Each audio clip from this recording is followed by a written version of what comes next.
Have you ever dreamt of China attacking the whole of Asia? It's a scary thought, right? Like finding out your panda bear slippers are actually made from real pandas. China's got a lot going on. A booming economy, more skyscrapers than a game of Jenga played by giants. But could they really take on all of Asia? It sounds like the plot of a Michael Bay movie, full of explosions and dubious historical accuracy. But the reality is, China's military is no joke.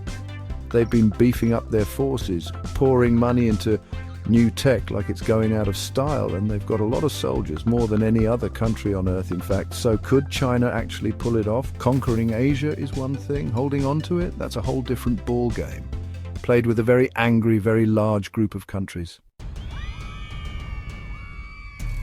Let's talk about those military muscles, shall we? China's got a lot of them.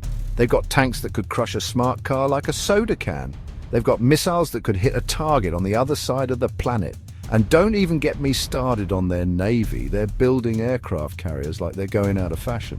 Which, considering the rise of hypersonic missiles, they kind of are, but still, that's a lot of firepower floating around.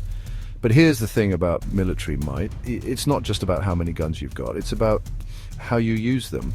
And that's where things get a bit trickier for China.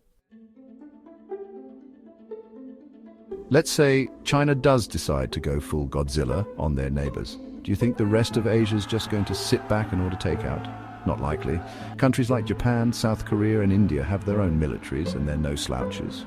Plus there's the whole issue of alliances. The United States has defense treaties with several Asian nations, so if China starts throwing its weight around, there's a good chance Uncle Sam might come knocking, and he doesn't travel light. But here's the real wild card. What if America doesn't show up to defend Asia? What if they do the opposite? Now, this is where things get really interesting. What if instead of opposing China, the United States decided to join forces with them? Maybe they strike a deal, a kind of, you scratch my back, I'll scratch yours arrangement. Think about it. The world's two biggest superpowers working together, that's a lot of power. Enough to reshape the global order for better or worse. Countries that were once allies might find themselves at odds. The balance of power would shift dramatically. It's a scary thought, but also a fascinating one. It makes you wonder, in this crazy, unpredictable world, what's truly possible? And more importantly, what country do you think can defeat the world? Let us know in the comment section below. Just, keep it civil.